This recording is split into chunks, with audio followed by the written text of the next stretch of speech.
Today I'm here with Buck Reising. Buck does primetime for ZSports.com, is a reporter for the Titans, and speaks on the 615 Sessions podcast.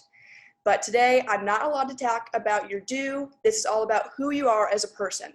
With so many of us in our 20s trying to figure out who we are, but also really focused on the do, when did you start realizing the difference between who you are and what you do, I think you're always trying to balance that. I don't know, because I don't necessarily think that I've quite found a great balance yet. There's a lot, people, it starts to overtake your identity when you work in sports in particular. I feel like just because it's constant, it's nights and weekends, you're having to do a little bit of everything to make sure that you're the most attractive candidate for potential hirings, and it just starts to overtake every aspect of your life. I think that you have moments over the course of your career and in your personal life where the things clash, and it's those kind of moments that help you reevaluate. I think they pop up all the time in a way that you just got to be cognizant of and recognize, I'm doing too much. I'm letting this become too much of who I am.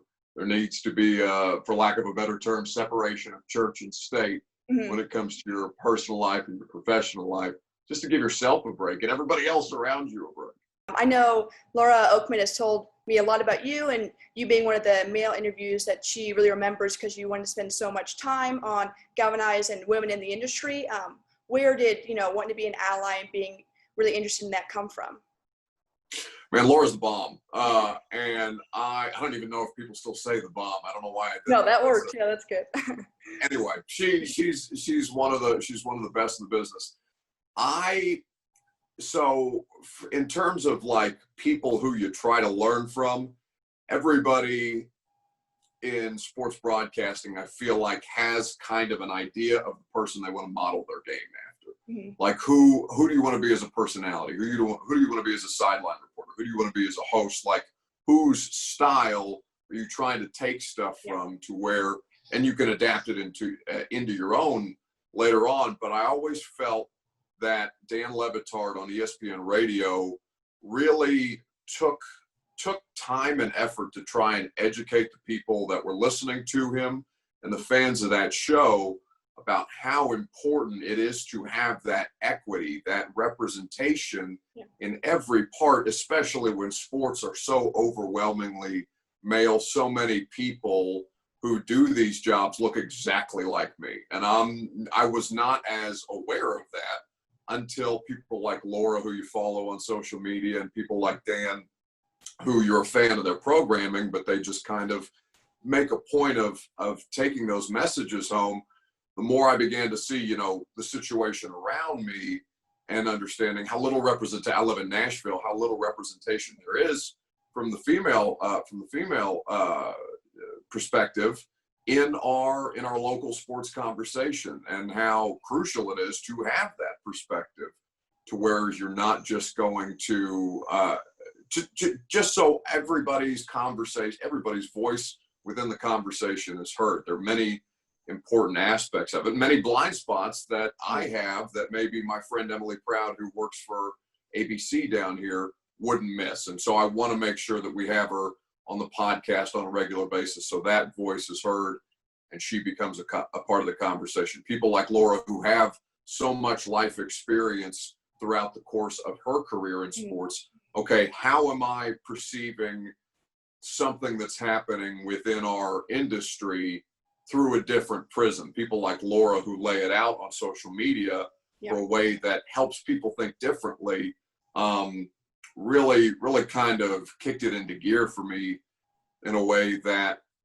I wanted to help my friends who may not get all the opportunities that I get just because the nature of our industry, and that's not right. But anything that you can do to help advance everybody's, the success of all, I think makes for a better media environment in general, and, just from a world perspective. Thank you. I know we had talked about Laura. Are there any other women in the sports industry that you kind of follow along with, or you've kind of had good conversation with, learned from in a way? Sure. Sarah Spain is so strong Yes. on a great many things. And I've had Sarah on the radio before in an interview setting, and it was actually pointed out to her by me that the reason that we were having that conversation was that it was a domestic violence situation with with Kareem Hunt in the NFL. And because there were no women voices on my show, I had to go to female correspondent to talk about domestic violence. And that kind of, her pointing that out to me in the middle of an interview, I thought was really, really important for me and for the audience to hear. Sarah's great. Tiffany Blackman, who used to work for the NFL Network, is a really, really close friend. She does work for MLS down in Charlotte now. My friend Kim Smith, who works for the Tennessee Titans PR staff, who is so important in everything that I do day to day with my job covering that team, and her perspective from all her experiences working throughout different stops in the league. It really helps keep you grounded about the things like we talked about, that you may miss if you're just coming at it from your perspective. Kind of switching to your Twitter, you're very vocal for women, Black Lives Matter movement, just simply being like a better person. Were you at all nervous about talking about these subjects when they weren't really like related to sports? You know, I have a really, really great working relationship with my bosses, and I am, you wouldn't know it by reading my name or by looking at me, but I'm Egyptian. I'm Arab American, and so I have, obviously to a much, much lesser degree, seen some of these things or experienced some of these things that other minorities in this country deal with every day. But also, it's important, you just want to be on the right side of things. I mean, it's the right side of history at a certain point. And to talk to my bosses about it, they were like, your platform is because of sports. Your people come to you for information about sports, but we don't control your personal Twitter handle. We don't control your social media platforms. That's the way you feel about things. You have the freedom to speak about them the way that you feel they should be spoken about. And that's not, you don't get that a lot of other places. It's pretty really unique. And so I never felt uncomfortable about it at all. And, people drop off, you lose followers, whatever.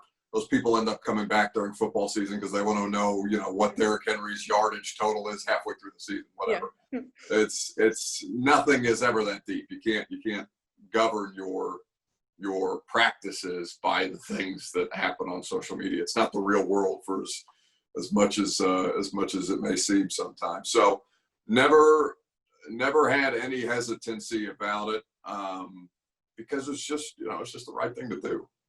Thank you so much for talking with me today. I already loved your do so much, and I love kind of doing this research and getting to know you, but having this opportunity to truly get to know you as a person has been an honor. So I really appreciate you doing this interview with me today. Of course, the best of luck to you in your career. I'm sure you're gonna rock it wherever it is that you end up, and GALvanize is a great program. I'm happy to contribute in any way, shape, or form. It did scare me though when you mentioned my Twitter handle, because I didn't know if things were about to get. There's some things I could probably get in trouble for on any other situation. So I appreciate you keeping it to the good stuff on the Twitter. No problem. Thank you so much.